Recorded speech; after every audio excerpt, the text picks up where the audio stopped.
Hello, I'm Izzy from Minerva. In today's sew along, we are going to be sewing this lovely pattern, which is the Vogue 1743. This is an absolutely beautiful dress. I'm wearing the dress that I've just sewn in the sew along now, so you can get a little feel for it. This is a fitted dress with a fitted bodice and an A-line skirt with some beautiful pockets, which are optional. It has a zip at the back, and a hook and eye as well at the top just to hold it all together. Two other lovely features of this particular dress are that it has bias binding on the neckline and also on the arms, on the sleeves here, so that's a really lovely finish to learn how to sew. And the pattern comes with a variety of different options, so you can choose different types of lengths. You can choose whether to have pockets or not. I think most sewers would choose pockets, but it's always nice to have the option. It also has the option to have sleeves or sleeveless, like the one I've shown. And obviously, because it is there are a number of different sort of pieces that you can sew together, you can do some really fun colour blocking, which is also recommended as one of the options, which is option A, which is the one that I've chosen to sew today. Okay. So I've chosen to sew the dress using our Ramie linen look fabric. Now we do have a fabric focus video which we will post in the description below this one so that you can see the exact fabric that I'm working with and understand all about it. It has been really nice to sew with. It's very similar to linen. It's quite a stable fabric, so really easy for beginners. But it also comes in over 50 different colours. So there's definitely something there for everyone with our Ramie fabric. So do go and take a look at that if you're interested in following the exact type of fabric that I've picked for this sew along.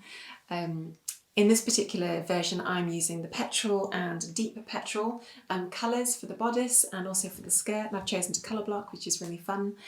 This pattern also works really well with striped fabric because parts of the pattern are cut on the diagonal on the bias, so you can really see those lines and get a feel for how the stripes are working on the dress, which I think looks really nice, and you'll see that on the cover of the pattern.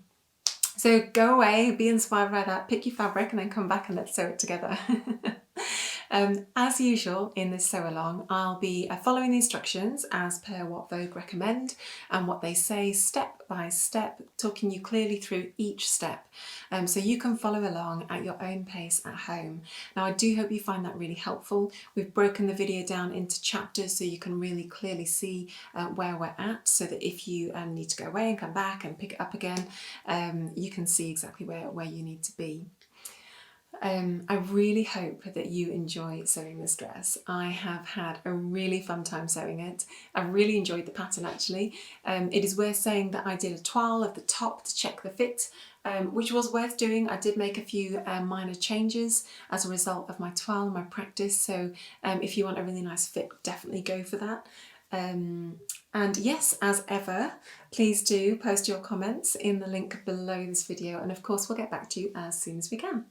Okay, so let's get started.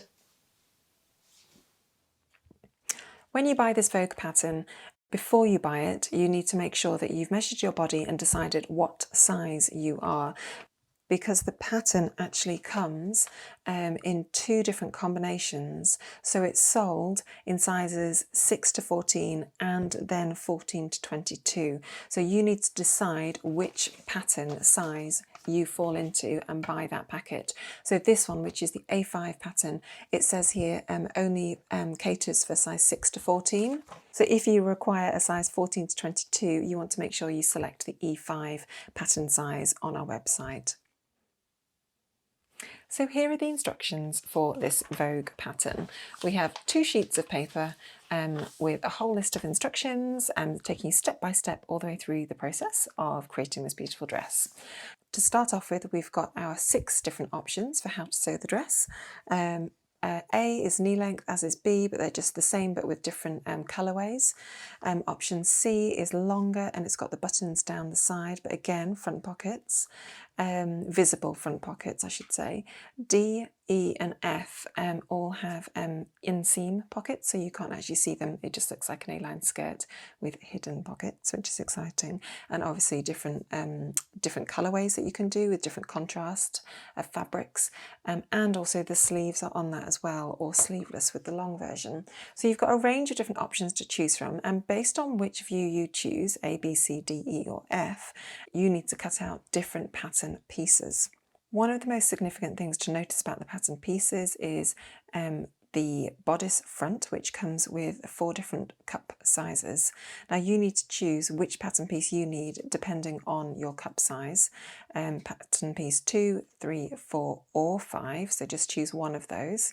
And you choose that piece based on your measurements here, which is where it tells you all about how to define your bust size, your pattern cup size. So your pattern cup size is different to your bra cup size. Those are 2 completely different things. So first of all, measure your bust, which is around the fullest part of the bust. That's measurement 1. Put that in that line there.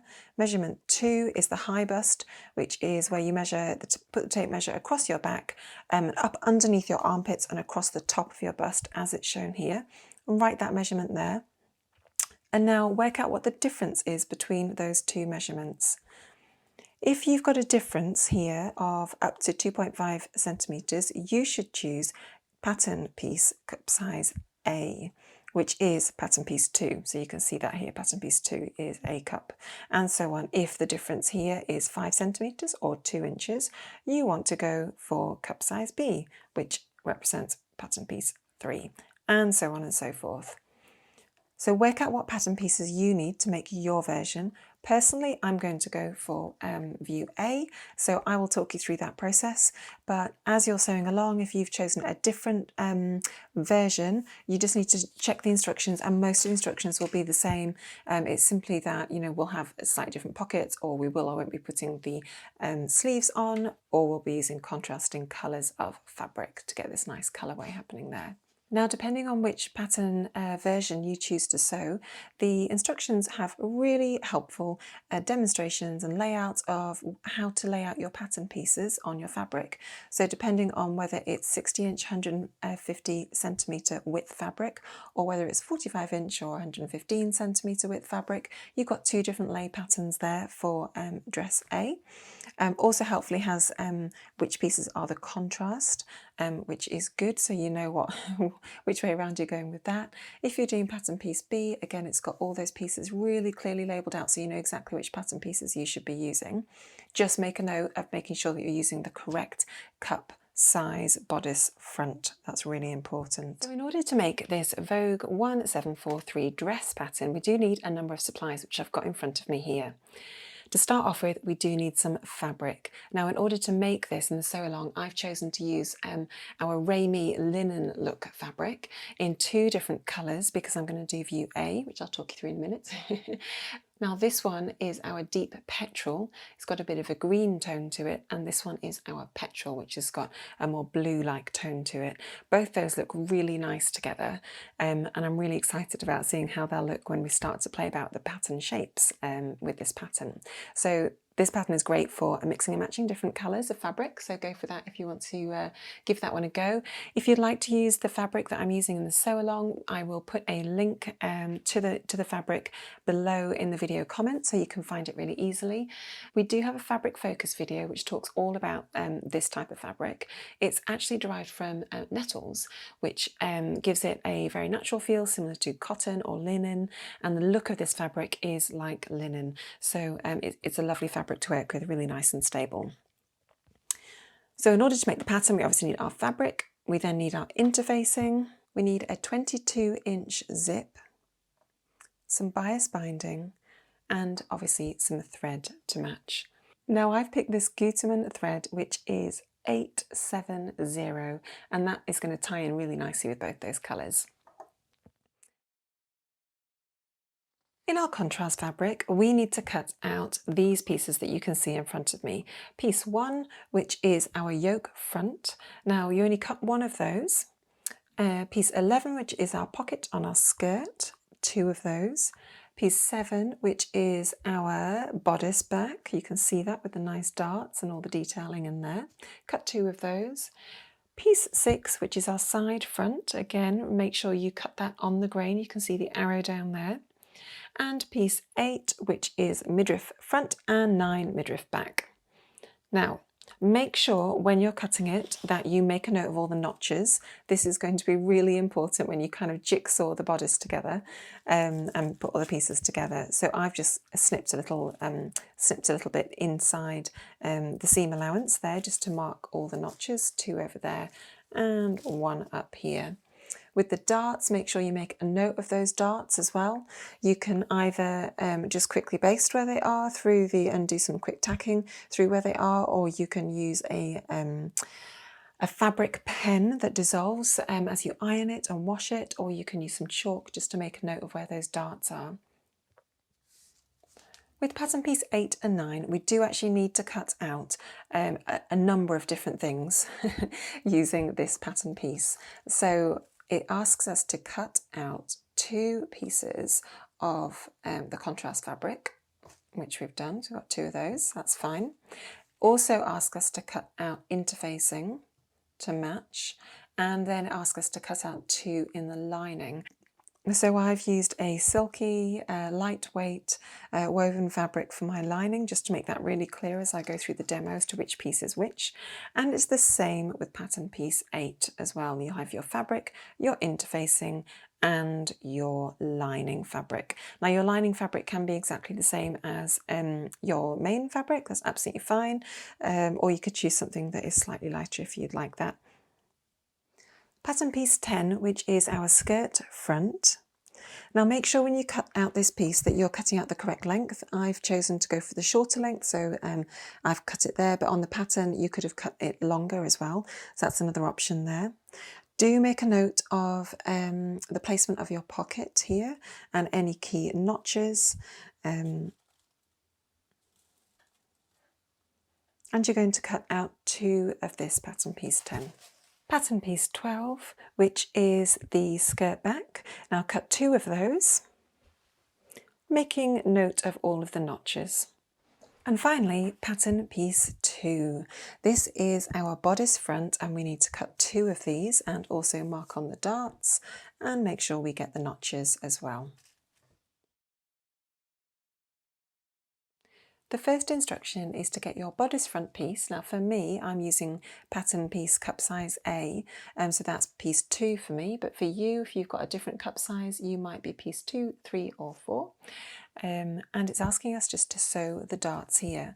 Now for me, I can simply just sew that, and that's all I have to do, and press it down. If you are pattern piece C or D cup, you need to stitch the dart in place and then just snip the excess out of the dart, because you'll have a bit more excess fabric there. The bodice front pieces can look like a bit of a jigsaw when you first start using this pattern. So just remember that when you've got the pattern piece looking at you like this, as you read it, that's the right way up. So that's the correct. So like your head will be up here and your waist will be down here. You can also see helpful line markings here where it says waistline.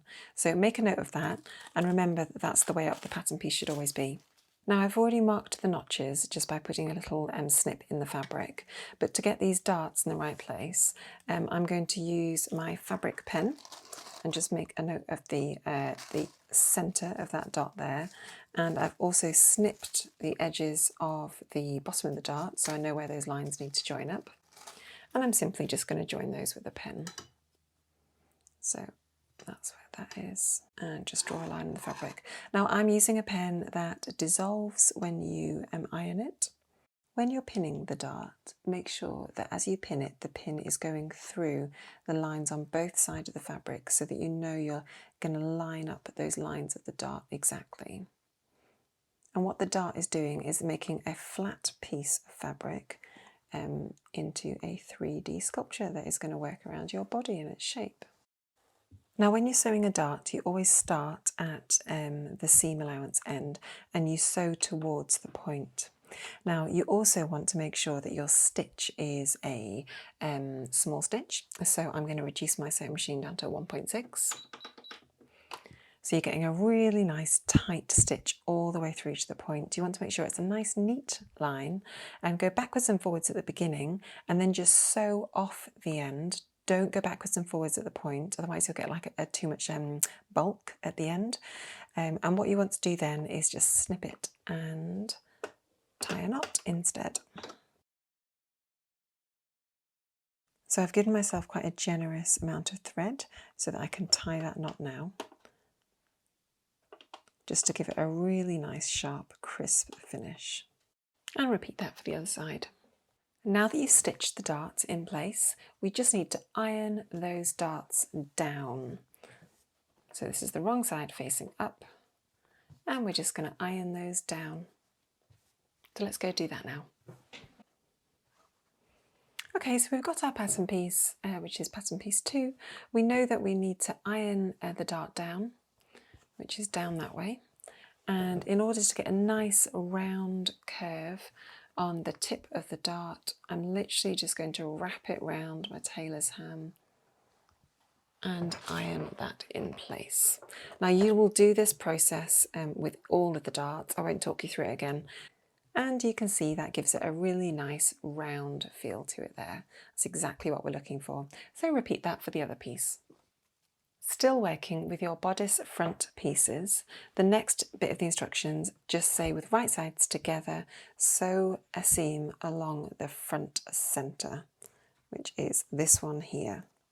Now make sure that you are lining up the notches as you go, and the seam allowances across all the seams, unless otherwise stated, are 1.5 centimetres or 5/8 of an inch.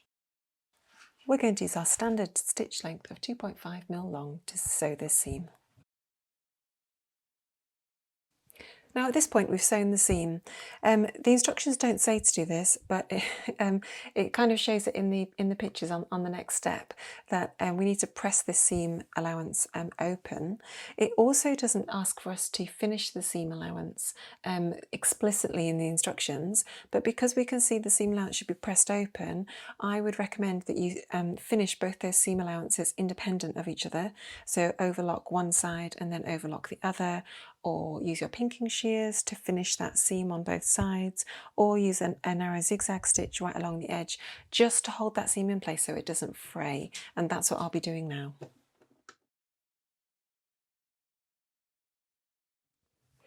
Our next instructions are to sew the bodice front, which we've just done, onto the yoke front, which is pattern piece 1. You only have one of these, and you can see there are 2 notches to either side, and obviously the front line marked, and we've got notches there and the centre front to line up. With right sides together, we're just going to line all of those up nicely and pin it and sew it.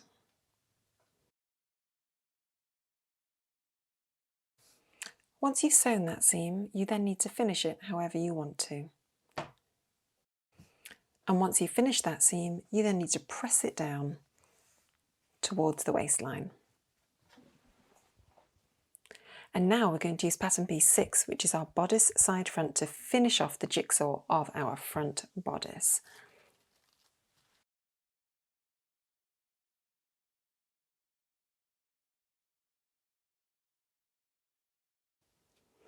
Make sure when you're pinning it that you make sure that the dart is facing down at that point, because although you've ironed it, sometimes it can come back up again. When I selected these 2 fabrics, I didn't think there was going to be that much colour difference between them, but now that I'm actually sewing them together, I can see that there is quite a nice colour differentiation between them. I think it's going to look quite dramatic actually, in a nice, elegant, subtle way. Once you've pinned those seams in place, I want you to stitch them. Once you've finished those 2 seams, it's time then to press those seams towards the final side seam of the bodice, so down and towards the side seams. Okay, that is your front bodice all nicely pieced together and sewn together. Well done. We've got up to step 5. Let's move on to step 6 now.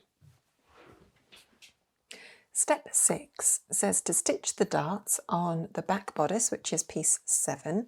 You've got one dart at the top and a big long one down at the bottom. We're going to stitch those together and then we're going to press them to the centre back. So we're going to press them towards the straight line, the straight edge of the pattern piece here. So I've talked you through how to do a dart earlier on with the first step. So refer back to that if you need a refresher, and otherwise off you go. Just going to pin in the darts and then I'm going to sew the dart from the edge of the fabric towards the centre of the dart, towards the point of the dart, using a narrow 1.6mm wide stitch. I'm going to go forwards and backwards at the beginning and then sew off at the point.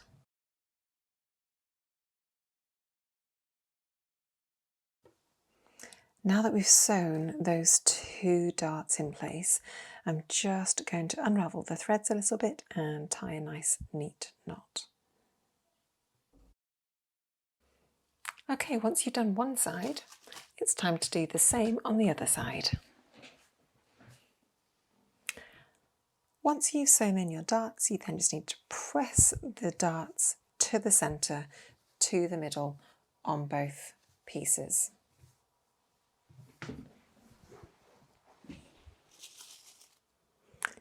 We're moving on to step 7, and we need to get our front bodice piece that we patchworked together earlier, and we need to sew the shoulder seams and the side seams of the back pieces that we've just sewn those darts into. So with the right sides together, and we're just going to line up the sides, matching the notches. There's 2 notches on this side.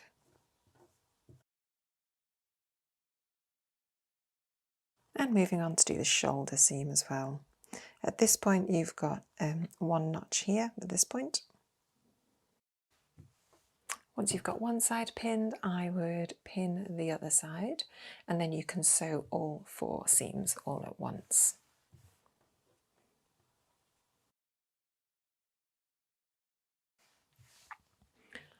Okay, so once you've pinned it, let's sew those side seams now.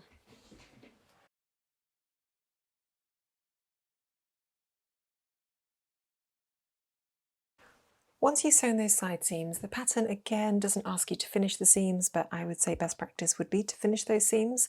So go away and do that, and then you just want to press those towards the back.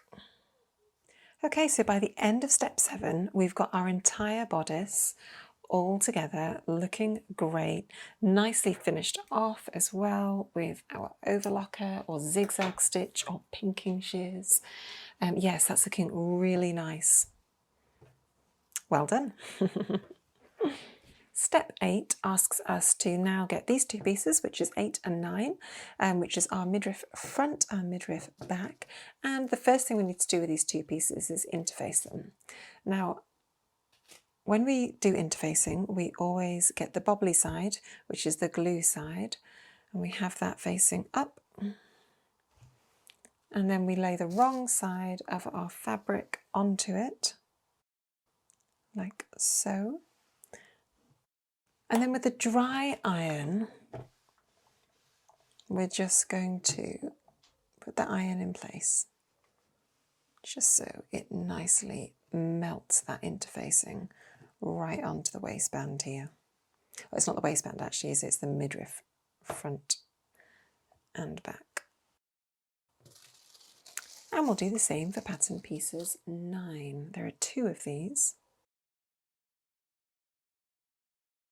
So step 9 asks us simply to stitch these 2 pieces together, and let me show you this like this.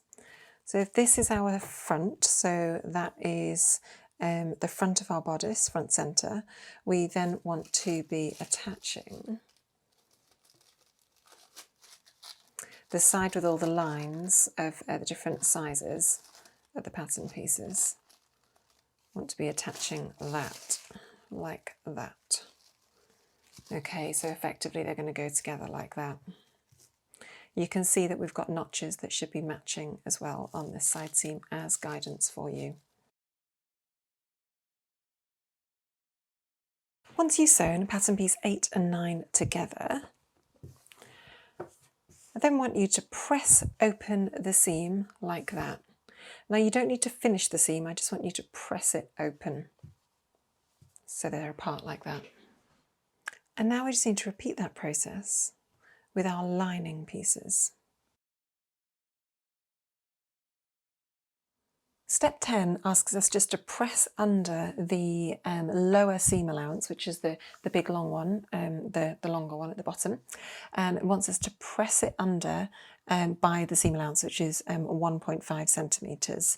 Now it says just to press the seam allowance up, and that's it, but you might find it quite helpful to do a stay stitch or a long stitch all the way along this edge at 1.5 centimetres to act as a guide when you're ironing it, which is what I'm going to do just to be on the safe side.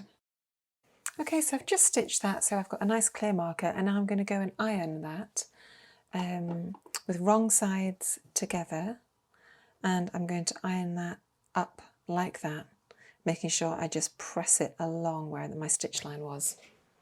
Okay, so as you can see, we've now pressed that seam allowance up on the lining of the waistband. It then says just to trim the pressed seam allowance down to 1 centimetre. Now we've got our bodice and we've got our 2 midriff bands which are going to go along the bottom of the bodice, and we need to attach the two together.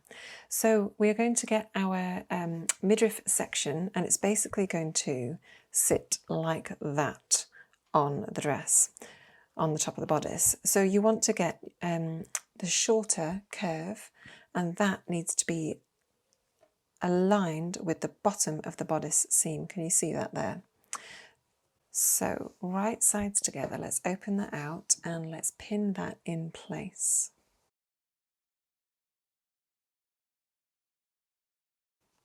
As ever, we are going to align the seams so they're really nice and neat and exact as possible, putting a pin right in that seam fold. Want to get that aligned and looking really neat. Yeah, and then we can pin in between, making sure that any of our darts that we press towards the centre back are still facing in the right direction. And also make sure that that front centre seam that you sewed right down the front of the bodice, that's also opened out as you pin it in place.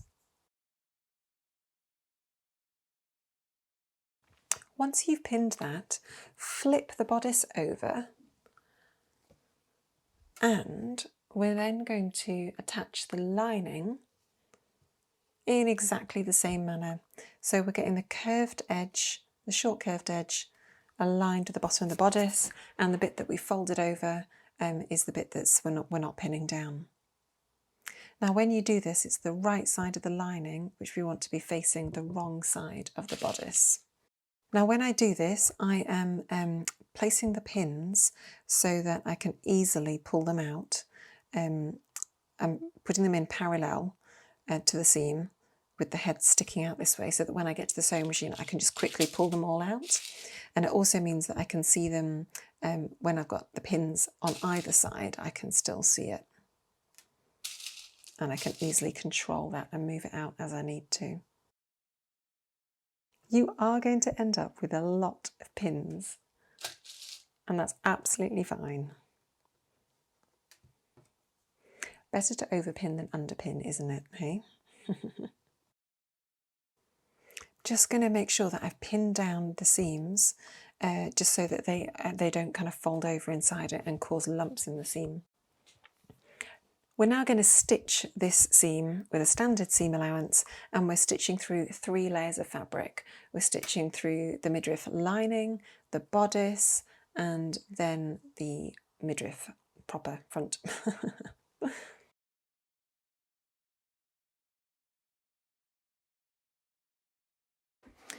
Now at this point the instructions ask us simply to press all of that down so that it's all nicely pressed down, nice and neat, and so that that seam is caught up in here. Now if you want to, there is the option of grading down the seam here as well, just so that it sits a bit less bulkily within the within the seam and within the midriff band. And in order to do that, you just need to trim down one of the seams on the bodice probably and the lining down to half the width that it was before. Again, this is not in the instructions, it's an optional choice, especially if you've picked a thicker fabric. You might find this quite helpful. Remember when you're grading the seam that you always leave the longer edge up against the bit that's going to be shown, the bit that's facing out. So I've left the midriff front seam the longest, so the midriff seam the longest, and the lining and the bodice are shorter. Okay, so that was an optional step, and next I just want you to press all of that seam allowance down. Okay, a huge well done. You've got this far in your sewing. You've got the bodice done and you've attached the midriff band onto the bottom of your bodice. It's all stitched together. We've got a nice lining in at the midriff here as well. It's all looking really beautiful, so well done. And let's move on to the armhole and sleeves. Okay, we're moving on to step 12, which is where we start doing the armhole and sleeve if you're doing the sleeve option. I'm doing option A, so I'm just going to do the armhole without the sleeve. The first bit of the instructions simply say to stay stitch all the way around both of the armholes. Now, if you have a look in your instructions, it actually really clearly says that to stay stitch, you stitch I think 12 mil, so just within your seam allowance, 12 mil seam allowance, a 12 mil offset all the way around the armhole. And what this means is that when you actually sew the seam, that stay stitching stitch is not visible on the outside. Okay, so we're just going to stay stitch long stitches all the way around at a 12 mil offset from the edge of the fabric. You might find it helpful at this stage, in order to kind of get all the way around the armhole, to take out the compartment underneath your sewing machine, if it does that, so that you can get your armhole all the way around that element of your sewing machine, just like this. Okay, so we're going to stay stitch, and we'll do the other side too.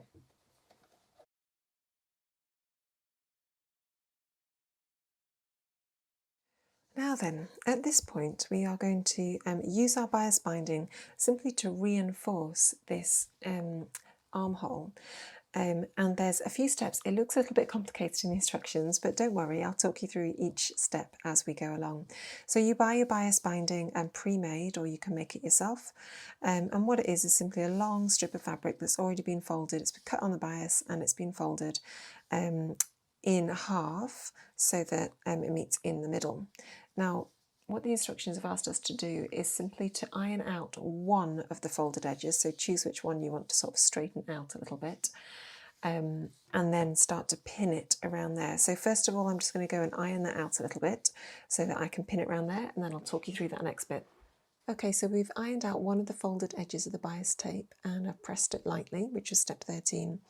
Moving on to step 14, it says to pin the bias tape to the armhole edge, placing crease along the seam line. So this is the crease that you've just sort of ironed out, but you can still see it. On your armhole, you've already sewn, stay stitched, a line of stitching.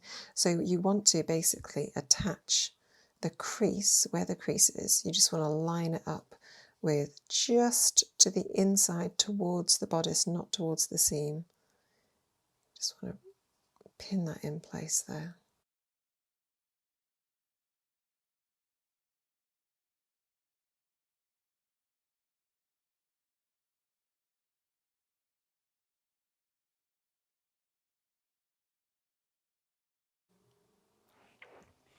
Now, when you get to this section here, which is, I've got the seam to meet just underneath the armpit, the diagrams on the instructions of 14 show that we should have the bias binding sort of folding back on itself a little bit at this point.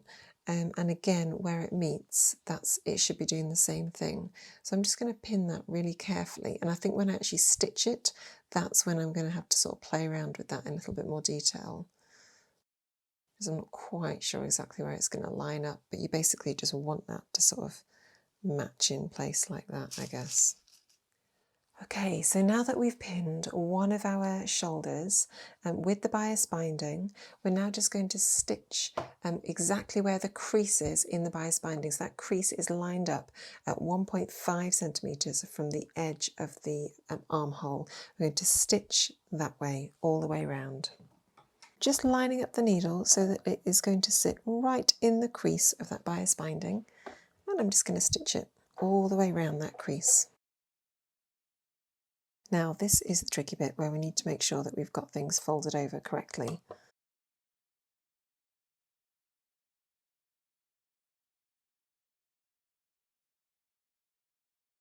We're still on step 14, and the final thing it says to do is just to trim off this excess bit of fabric down to where the bias binding tape starts.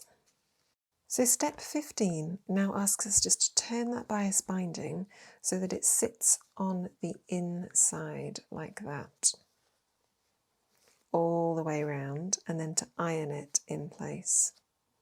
So basically what we're doing is we're trying to hide the bias binding like that, and so it actually doesn't show at all, but it's just reinforcing that armhole. So let's go and iron that in place. So the bias binding is right side of the bias binding is just on the wrong side of the bodice, so you can't see it from the front.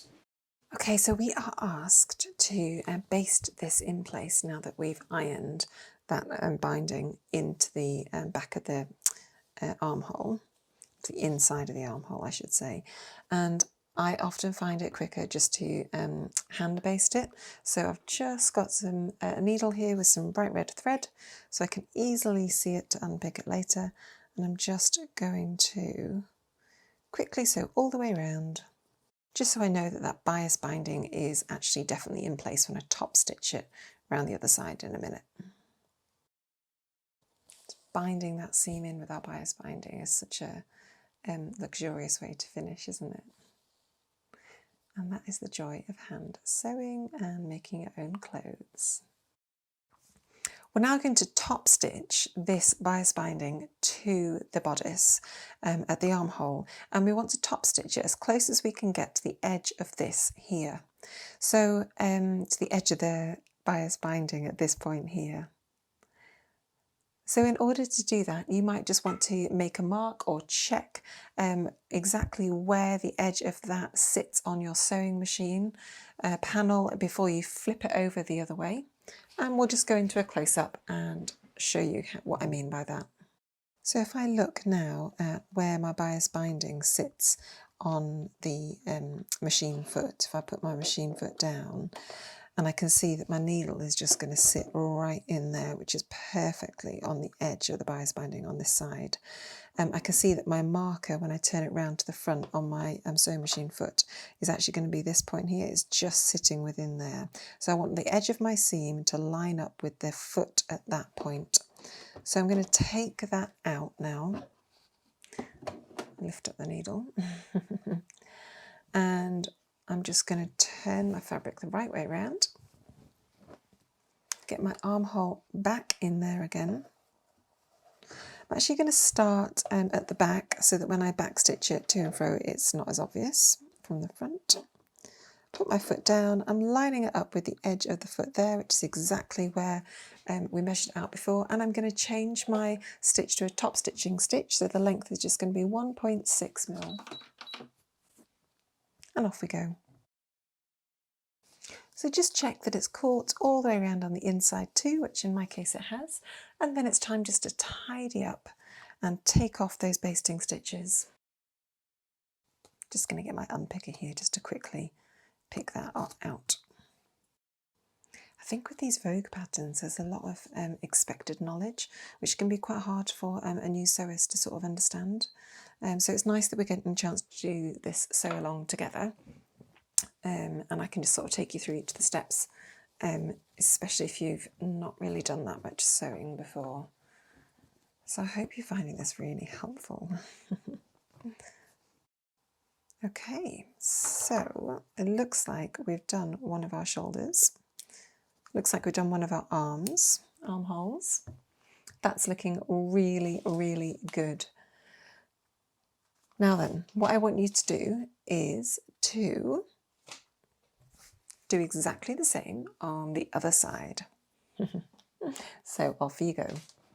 Well, a huge well done for doing both of your armholes. Well done. That's fantastic. Now, because I'm doing view A, I'm not going to do the following steps, which is 16 to 20, because those ones relate just to if you're insetting the cap sleeve to the top, which is not the view I'm choosing to do. So I will be moving on to step 21, which is to do with the skirt and pockets, view A, B and C. So let's take that away next. Moving on to step 21, we are going to stitch the centre seam of skirt front 10. So we're going to stitch this together. You can see it says centre front and it's this side here that we're going to stitch together. So we're just going to pin that in place and then we're going to stitch it using a standard seam allowance, which is 1.5 centimetres. Once you've stitched that centre front seam, I would recommend, it doesn't say it's in instructions, but again, I'd recommend that you finish the seam allowance in the same way that you finish the front seam allowance of the bodice. So in my case, I'm going to overlock both sides of that seam, and then I'm going to press that seam open. Okay, so we've pressed that seam allowance open, we've finished it, and we can move on to start the pockets. Now at this point in our instructions, we're moving on to instruction 22, and it says to make a 1.5 centimetre narrow hem at the slanted edge of the pocket, which is here. Now you can see that the words narrow hem are in bold, and with the Vogue patterns, when something's bold, capital letters like that, you can have a look at the glossary, which is here on page 2. And here it's got the bold type sewing instructions, which are explained below. So here the narrow hem says, and I'll show you how to do this now, to turn the hem, press, easing in the fullness if necessary, open out the hem and turn it again so the raw edge is along the crease and press. At this point, we turn along the crease and then stitch. So let me talk you through that next step.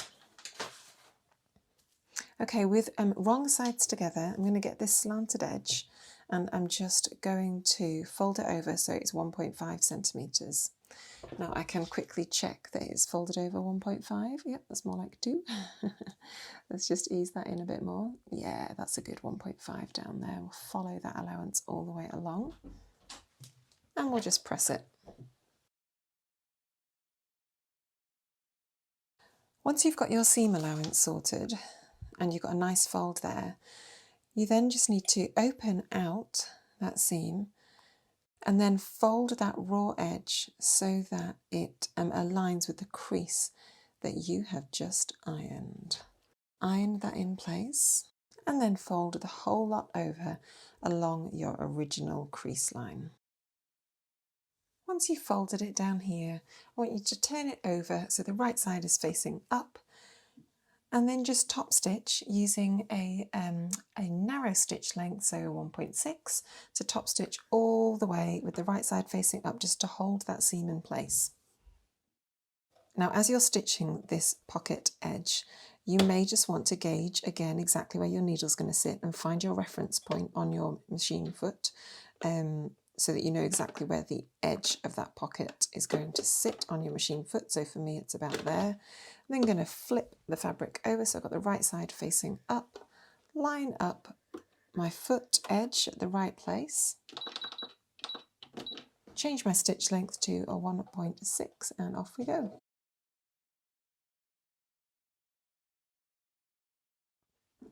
Now you want to repeat that process of creating that narrow hem on your other pocket piece.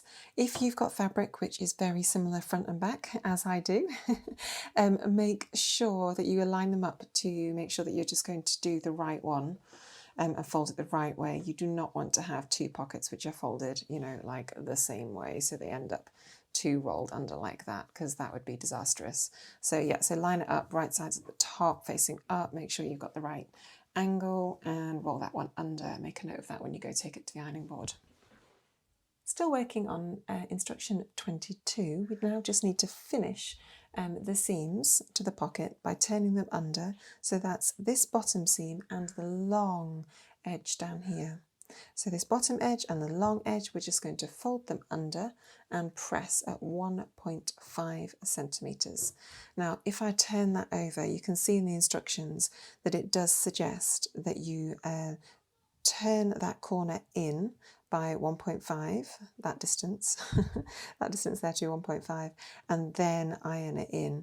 And what that does is it just really nicely encloses that corner so you won't have a frayed edge when you stitch it all together. So leave this side as it is and just turn under and press by 1.5 centimetres the bottom and the long edge. Okay, so we have now ironed our long side and our bottom side of our pockets, and that's wrong sides together, so you've got the wrong side facing up right now. The next step is going to be to attach the pockets onto the skirt front. Now, sometimes when you do that, these edges can kind of come undone, or the corners don't quite sit how you want them to. So I find it quite helpful to use a fabric glue pen. Don't know if you can see that there.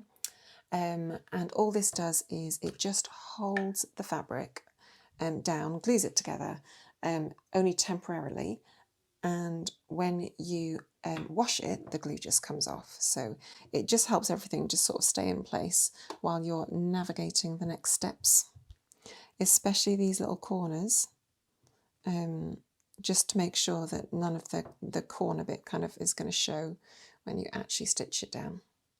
Right, we're going to move on to step 23, which says that we need to pin the pocket to the skirt front, matching the large and small circles.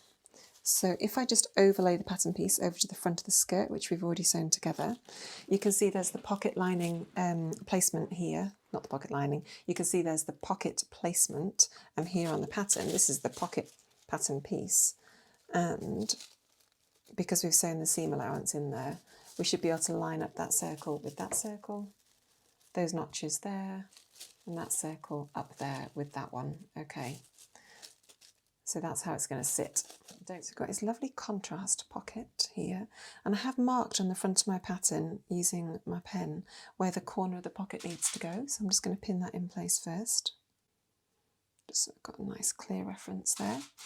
And again, I did like a little notch on the seam here, just to demark where the edge of the pocket should sit on the seam. So we've got that in there. Using these reference points first to pin the pocket in place, and then everything else should just fold in and work beautifully. Just going to align with the top up there. And I did a little notch up there, so we've got that reference at that point. Now I've just done a quick check on the pattern pieces, and it does look like there should be a space here for your hand to be able to fit in like that. So the pocket is not going to sit flat on the skirt front. There's going to be a bit of excess there to actually allow you to put things into your pocket. So the pocket is going to kind of sit proud of this skirt pattern, the skirt piece. And so that's absolutely fine. So do make sure, as the pattern says, that you are matching up those circles. And we'll do the same for the other side. Now that we've pinned our two pockets in place, we simply need to edge stitch all the way down here and across the bottom of the pocket at this point. We're edge stitching, which means we stitch probably about 3mm offset from the edge of the pocket, the folded bit there, all the way around with a nice corner there. And let's do that on both pockets. Because we're top stitching the pocket to the skirt front, make sure that you use a top stitch, which is a narrow length stitch, so 1.6mm length stitch, and edge stitch 3mm offset from the edge of the pocket.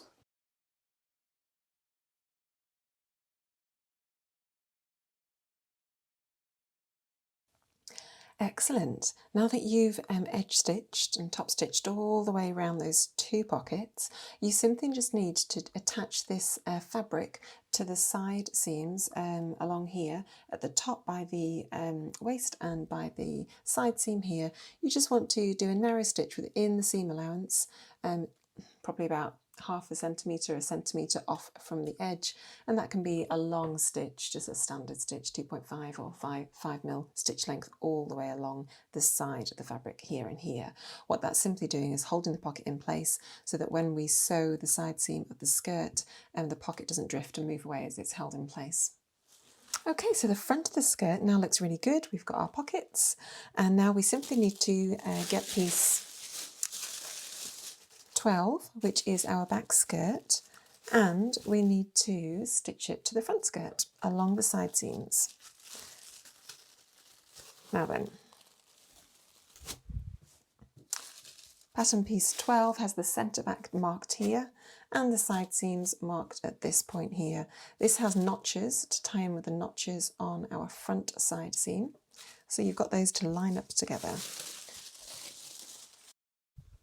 Make sure the pocket is sitting flat as you pin the side seams in, making note of the notches first.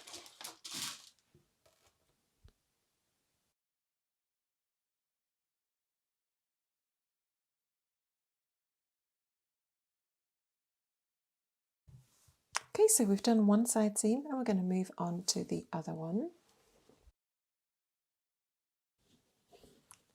Making sure that you're aligning the notches again. Make sure you're attaching the correct side seams together, right sides together.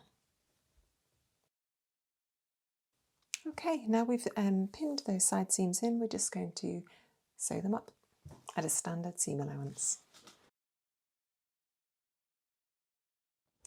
Excellent, so we've sewn our side seams, as you can see, here and here. And the final instructions for this step are to sew the centre back up to the point where you have marked the circle on the pattern piece. If you've not marked that, make reference of it. I've marked it, but you probably can't see it. There's two little dots just there and there. So I'm literally going to pin up to that point. Just so that I don't forget when I'm sewing, I'm actually going to put like a double pin up by that circle so that I don't forget to stop at that point. Now, when you sew up to this circle, you definitely want to go backwards and forwards when you finish it, just to reinforce the top of that seam. Okay, so we now have a full circle skirt, which is so cool. That's the final bit to these particular bits of instructions. However, we do have a lot of raw edges and a lot of raw seams. So again, we've got 3 seams that we've sewn. They've all got raw edges, so please do finish those appropriately, however you'd like to. I would recommend that you finish them as per our centre back, which was to overlock or finish them on either side and then press the seam open. Excellent, well done. You've sewn your entire skirt together now and you've finished off all of your seams, so we are ready to move on to the next step. Okay, so for view A, B and C, and I'm doing view A, we've now finished number 24, step number 24, and at this point now we're going to skip over instructions 25 to 39 because they're to do with the skirt and pockets for view D, E and F. Those are the pockets that are within the seam of the side rather than exposed on the front, and we're going to move to step 30, which is all views. We're moving on to step 30, which says that we need to pin the skirt to the lower edge of the midriff, matching the side seams and keeping the lining free. So we're just going to sew the skirt to the front bit of the fabric and not the lining bit of the fabric, which is this bit here. So we're just going to pin it to that bit there. Now, we need to do this right sides together. And we need to make sure that we get the centre of the skirt lined up with the centre of the bodice and the side seams lined up with here and here. So let's do that. Now, what I'm going to actually do is to put my bodice, I've got the skirt the wrong side out with the seams facing me, so wrong side facing out. I'm going to put the bodice right sides together with the right side of the skirt and line that up so I've got the midriff at the centre back of the bodice, lined up with the centre back seam of the skirt, which is the one that we did not sew all the way up to the top. I'm just going to shake that around again and get that sort of re-centred. So we're going to pin it now, and as always, I would recommend that you pin the seams and the notches first, and then do the pins in between once you've done that. So seams first. In the middle here we've got 2 notches, one on either side of the seam, and that's the centre front seam. So those notches just help us make sure that we've got that lined up nice and neat. And once you've pinned all the key points, just start to pin it in between so you've got it all nice and even around.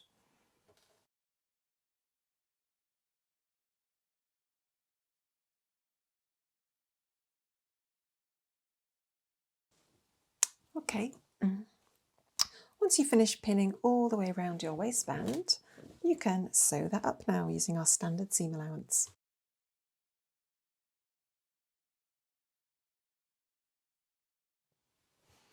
Once you've sewn that's your skirt to the midriff band, the instructions ask us just simply to press that seam up towards the midriff band, which is great. If that's what you want to do, you can do that straight away. And the reason they're asking us to do that is because we'll be pulling the lining over, so it captures both those seam allowances in there, and it's a really nice, neat finish. However, if you want to grade this seam by trimming the waistband seam allowance in half, so it's half the width, that's another good option that you can do just to help reduce bulk if you've got bulky fabric you're sewing with. Instruction 31 says to slip stitch the pressed edge of the midriff lining over the seam that we've just pressed up and baste the raw edges together. So that first sentence says to slip stitch, which is here. Again, this is in bold and capital letters, so you can refer to your glossary, which is on the first page, on page 2 of 4. And here, slip stitch clearly tells you what to do. Slide the needle through a folded edge and then pick up a thread of underneath fabric.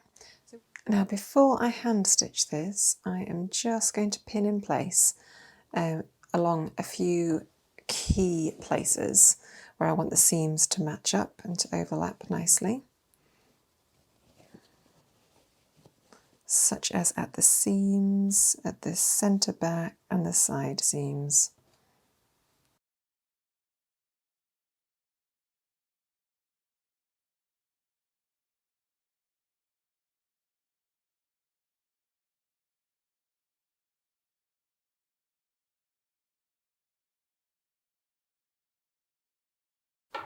We're just going to slip stitch this all the way along, which is the midriff lining band. And I've got a needle here with some thread.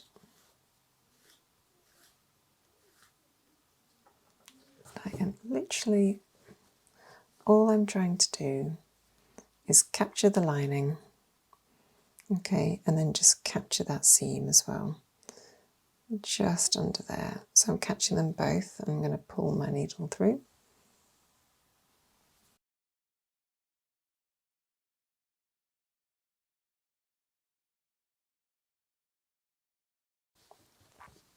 Just check that your stitching isn't coming through on the other side, otherwise you might have an issue, and just continue that all the way along.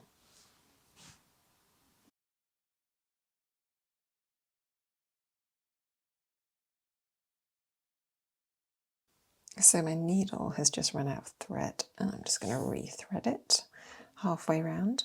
You only ever want the length of thread that you strung. You only ever want the length of thread that you're sewing with to be the length of your arm as a maximum, because that means that you can, pull it out easily just in one arm movement. So something to think about when you're threading your needle. And we're about halfway around now, so let's keep going. It's looking really nice and neat, and this does actually take quite a bit of time and a bit of focus, so make sure you're giving it the energy and space it needs. Excellent, well done. So now we've got our midriff, our lining, all nicely sewn together at the top of the skirt, all the way around. It's looking really good. The final bit that we need to do now is simply just to baste this in place. So you just need to stitch within the seam allowance down there, and that just to hold those bits together.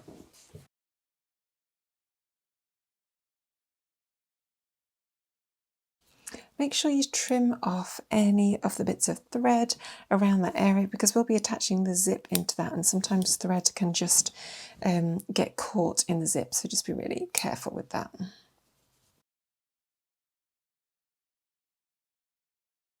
Yeah.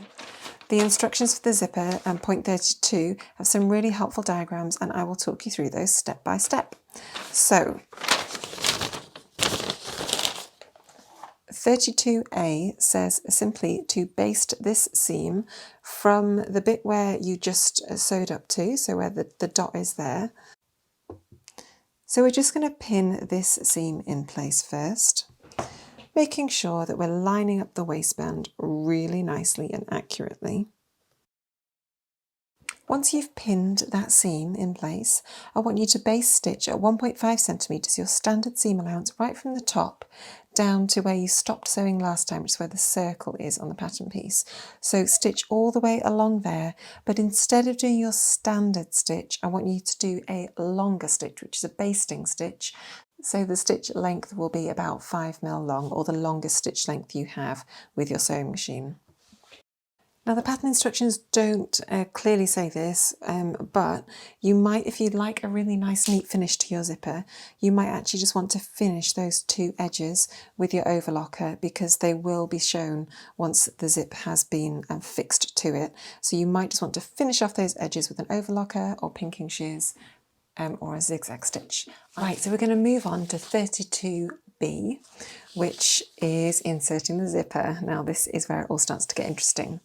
Now the right side of the zipper is obviously the bit where you can see the zipper and the zip head, and it's pulling down nice and easily, and on the back you've got the ridge of the zip. So with the ridge of the zip facing up, just lay that over your centre seam that you've just stitched, okay? And what we should have, if we open it up, is we should have the top of the zip aligning up here, and the bottom should be aligned with your circle, which is just there. So that's perfect. That's really nice. Now you want to align the centre of the zip with the centre of the seam. Okay, so let's do that now. So just whack a few pins in, and then we'll baste it in place.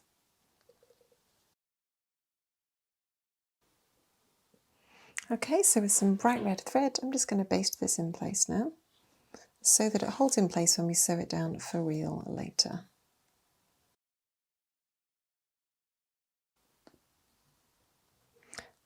Now everyone has different ways of sewing in zips, so if you've got a different way that you feel comfortable sewing in an invisible zip, then just go for it.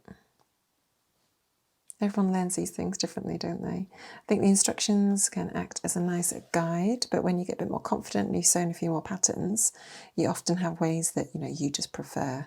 So you can see that there's a bit of the instructions that say insert the zip, and you just go do it however you want.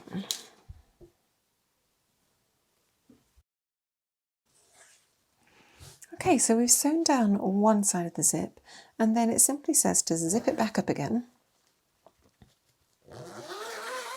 Okay, and then stitch it on this side as well. So we'll just baste that in place on that side.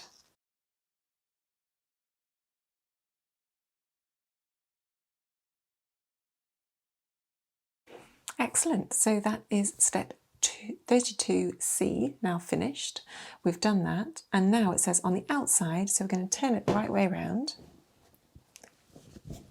In fact, before we do that, it's probably helpful just to stick a pin in the bottom of the zip as a reference, so when you turn it over and to the right side, you know where that zip is and where it's going to finish because you've got a little pin in it there. Just replace that pin with one on the outside so you can see where the zip finishes as you're sewing it. Oh, these colours are looking so gorgeous. Cannot wait to try this on. Now then, using a zipper foot, we then need to sew on the outside using a top stitching stitch all the way down to our pin at that point, and then we pivot and we go across and then we come back up again. Now, in order to get this really nice and neat, you need to make sure that you're getting a consistent offset from the centre seam here, which is where your zip is going to open when we unpick the basting stitches. So let's do that in detail and I'll show you exactly what I'm talking about. I'm now going to use my zipper foot, which looks like this, and I'm going to attach that onto my sewing machine. So I'm actually going to start from the bottom up. As you get to the midriff band, you've got a lot of layers to sew through, so you may just need to gently encourage that seam to go through and to keep sewing, keep stitching, especially at those chunky seams, especially if you've got thick fabric. Now, when you get to the near end, when you get to the end where you can see your needle, when you can see your zip top pull, you just want to go backwards and forwards at this point and finish off your stitching there. Take it out.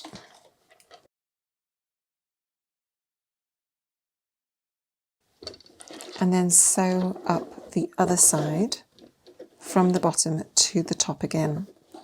Now I'm saying this just so you get a consistent pull across the fabric.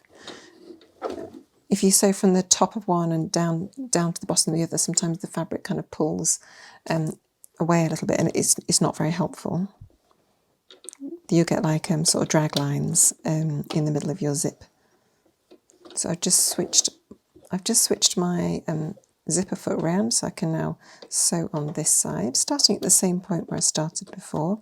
About there, you can see it's matching up at this point, and off we go.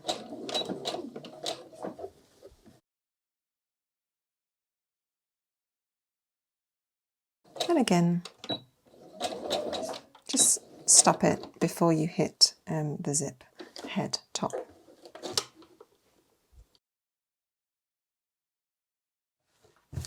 Just going to finish off the bottom down here so we've got a nice neat return on our zip.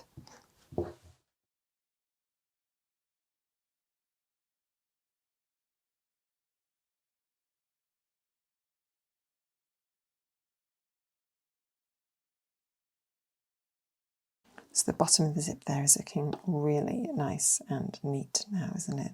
Just beautiful just down there. Now then, the only bit that we've not yet finished sewing is this bit up at the top. So the first thing that I want us to do is to be able to unzip this zip here and unzip the zip pull and get it down so we can actually sew the top bit without the bulk of this in the way.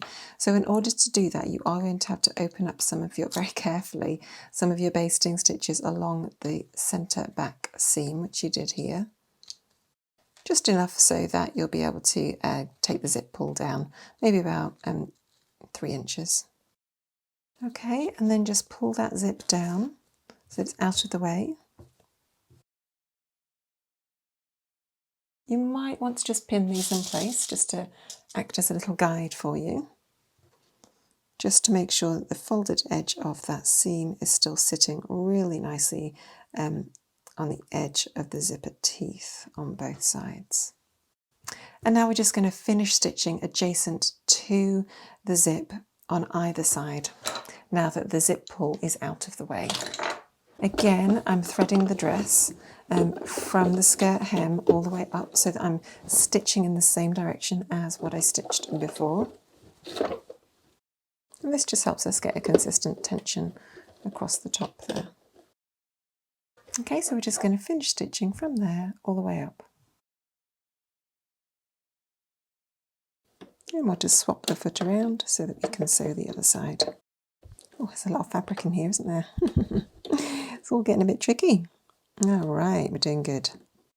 Excellent. So your zip is now in place. It will zip up all the way up to the top, so looking good. And we just need to undo the rest of these basting stitches,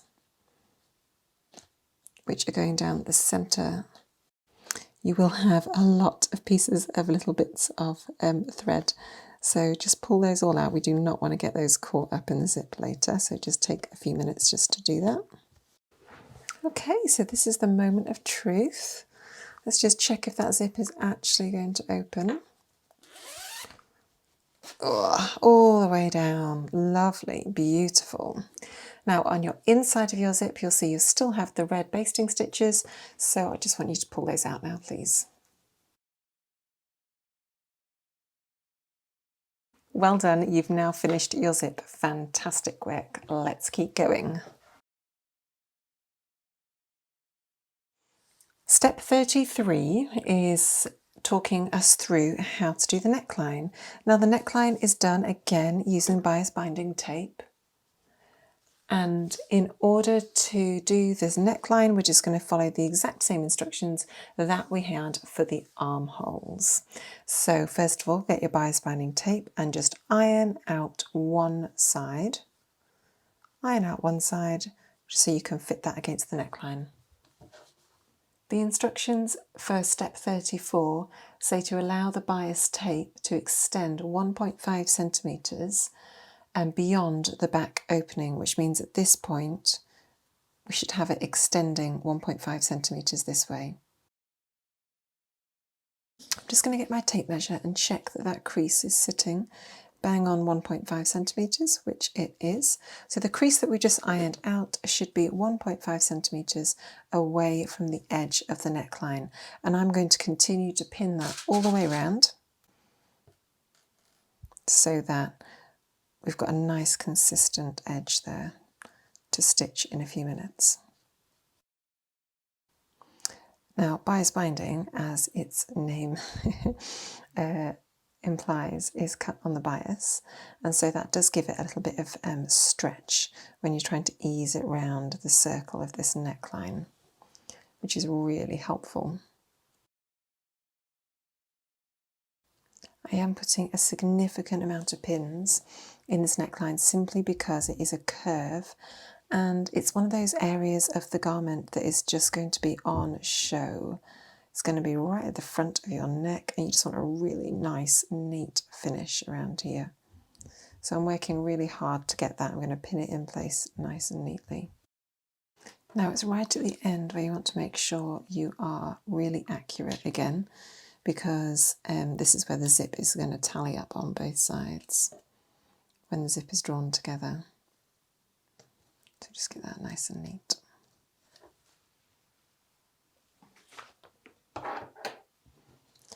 And we want the bias binding tape to extend on this side by 1.5 centimetres again, so that's up to there. Once you've pinned your bias binding to your neckline, you then just need to stitch in exactly where that crease is that you ironed out earlier, all the way along. So that should be at 1.5 centimetres from the edge of the neckline.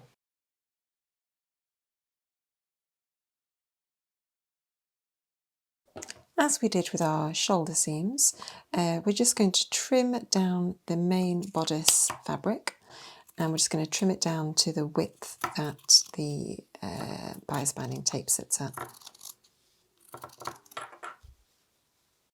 Next, we just need to iron that bias binding so that it is pointing up, because the next step we're going to do is we're going to understitch all the way along that bias binding. So iron it so that it's pulled up like that all the way along. Okay, so once you've pressed that bias binding up, we're then asked simply to understitch. Now understitching is where you do a stitch to hold the facing or the lining or something to the underside of the garment.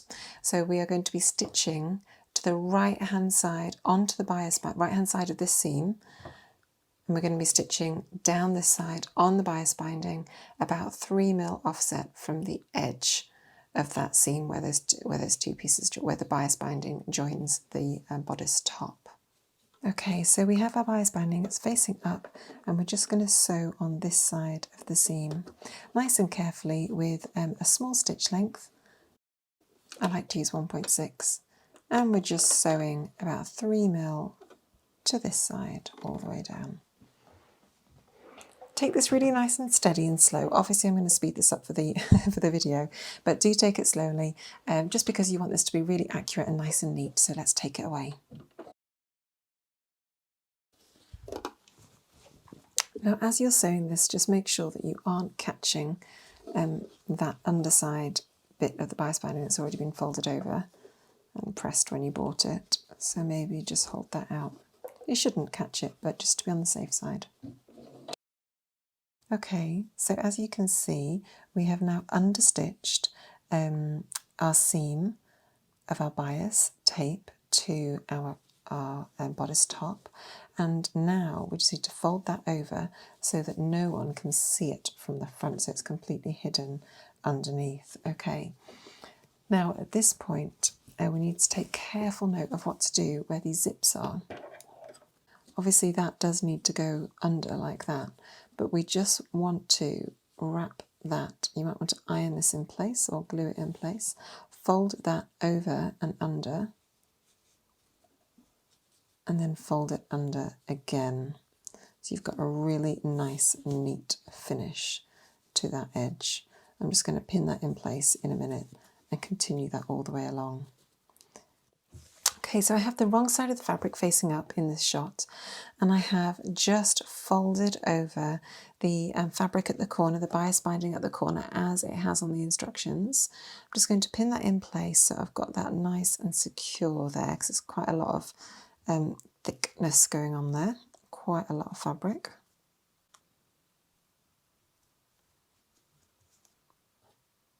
And just at a few key points, I'm going to pin it in place. Now the instructions do say to baste this in place first, which you can do. Alternatively, if you feel confident, you can just pin it and stitch it in place. But as I said, they do say to baste it. Okay, so I have my red fabric, my red thread, and I'm just going to, actually I'll start at this end and I'm just going to baste it in place, as the instructions ask us to do. I'm going to pay particular attention to the ends down here, simply because that's the bit that I've folded over the fabric a few times, and I really want it to sit well when we finish sewing it. So I'm just going to stitch that in a few times, that it holds really nicely. Anyone else get knots whenever they hand stitch? Oh, it just takes a bit of patience to pull them out, doesn't it? Okay, so sewn that corner in nicely. That looks good. Just going to get that last little bit tucked in.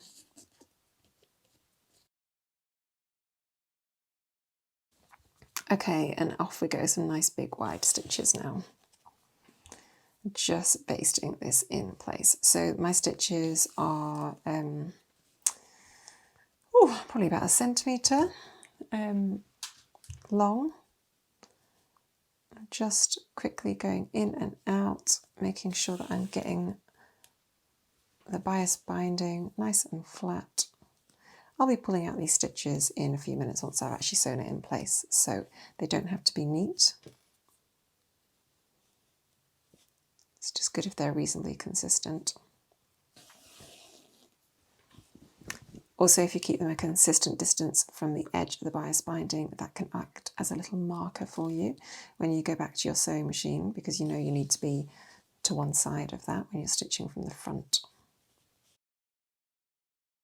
And as we finish off the end again, just going to stitch that reasonably securely in place, just so that when I top stitch it from the front, I'm definitely going to capture that return of the bias tape. It's just popped out there. The return of the bias tape nicely.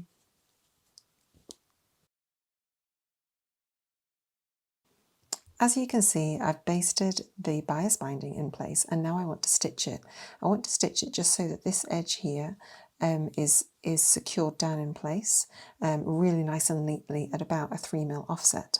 So as we did before, we're going to be stitching it from the top side, but I just want to gauge on my sewing machine exactly where I need to be aligning the sewing machine foot in order to make sure that I'm stitching it in the correct place. So be putting it through like that. So let's just line this up and check my reference points.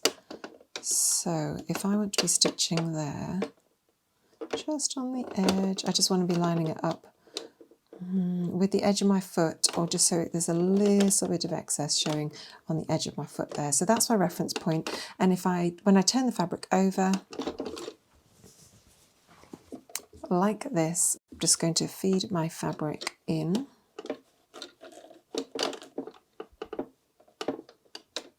So there's just a little bit left over. Now, because we're top stitching, don't forget to change your stitch length to a smaller stitch length, 1.6 for me. And off you go, taking this nice and steady, no need to rush. This is the critical point in terms of detail.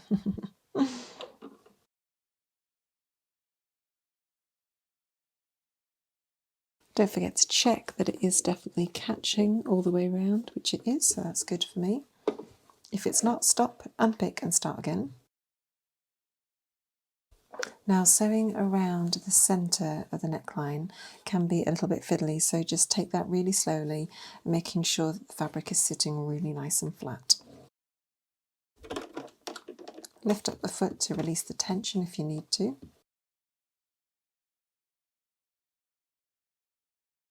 Okay, so as you can see, we have understitched it along the top bit, and then we've just top stitched the bias binding to the bodice on the underside by top stitching it on the front. So now you just need to remove all these bright red basting stitches.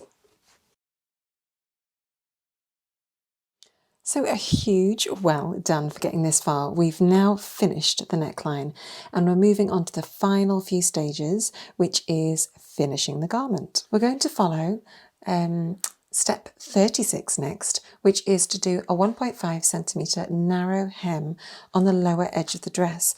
Now you guys already know how to do a narrow hem because we talked about that when we were doing one of the other bits on this dress, which was these bits here, wasn't it, the pockets? So do you remember how to do that? Let's give it a go. So in order to do a narrow hem, we're going to turn the skirt hem in by 1.5 centimetres and we are going to iron all the way around there. So off you go and do that first.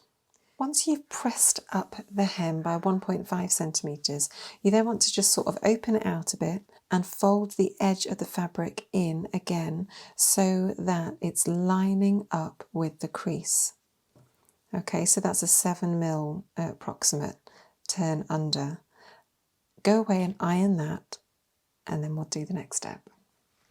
Okay, and then finally, you want to turn that under one more time, and I would pin it in place or iron it in place one more time. Just going to pin it at a few key places, like the seams, where I want the seams to line up as I roll them over. Great, so once you've pinned that in place, or ironed it in place, whatever you've chosen to do, you then want to turn the skirt so the right side is facing up and just sew that seam together. Again, when you're sewing this hem, just get a gauge for whereabouts on your foot the edge you want whereabouts your marker is for the end of your fabric, and use that as a guide when you roll it over.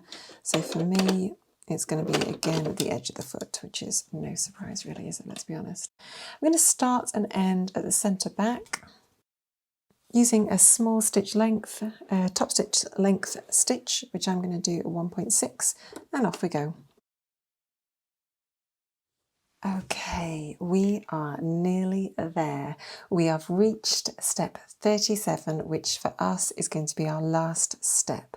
And in order to do this, we are going to need a hook and eye, and we're going to sew them onto the top up here just to hold that bit together really nicely. So let's unzip it and let's take a look at exactly how to do that. So we're going to get our hook and eye, which are these two little pieces we've got here and here. And we're going to attach them exactly as the instructions show us. So our hook is going to go there, it's going to go on our bias binding, and our eye is just going to sit really nicely there. They are actually aligned with the edge of the seam like that, so they're just going to sit really nicely like that, so that when they hook together they'll close up that seam right like that. So let's do that now.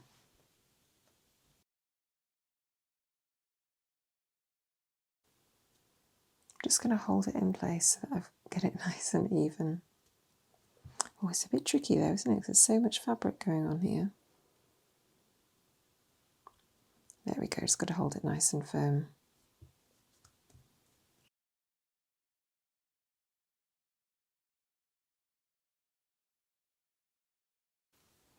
And let's sew the hook on.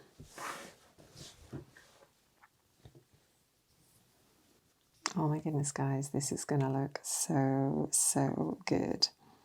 I love it when a plan comes together. I'm absolutely adoring this fabric combination, this colour blocking. It's like subtle enough to suit my personality, but it is like interesting enough to really pick up on the shape of the pattern, which is really cool. And those pockets, now I have tried this dress on, but those pockets are so good. They're like the perfect length, they're huge, you could fit your phone in there, no problem. You could fit your kids' snacks in there if that's the phase of life that you're currently in. Oh, so many options.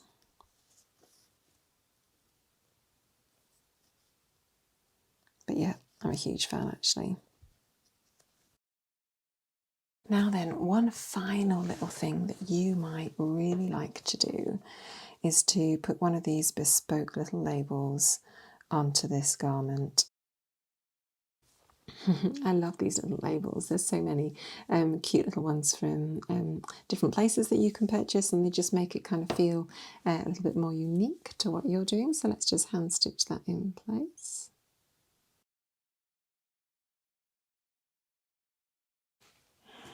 Beautiful. That is just such a cute, a final finishing touch to this dress. I'm so chuffed with this.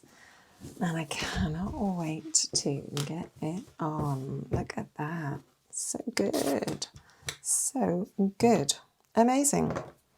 All right. That's it. Well done. Okay, are you guys ready for this? This is the big reveal moment. Come on, let's take a look at the finished garment.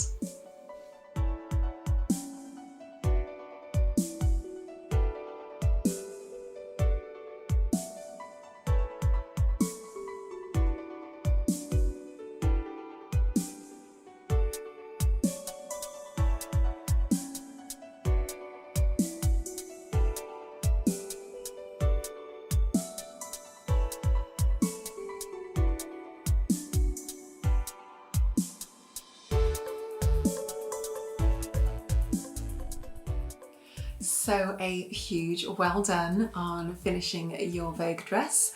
Well done. I hope you're really proud of yourself for doing that. It is no small feat to have finished sewing a garment. This dress had quite a few tricky little bits in it, like the zip and the bias binding, so well done. Also, figuring out how all the pattern pieces actually fit together on the bodice is a bit of a jigsaw, so well done for doing that.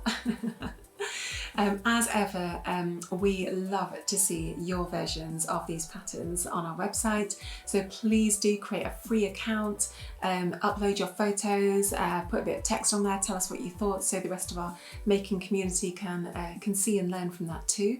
If you're on Instagram, please do tag us and any of your makes that you've made as a result of this sew along. We always love to see that. Great, so I hope that you've really enjoyed this, and thank you very much for joining me today. I'll see you again soon.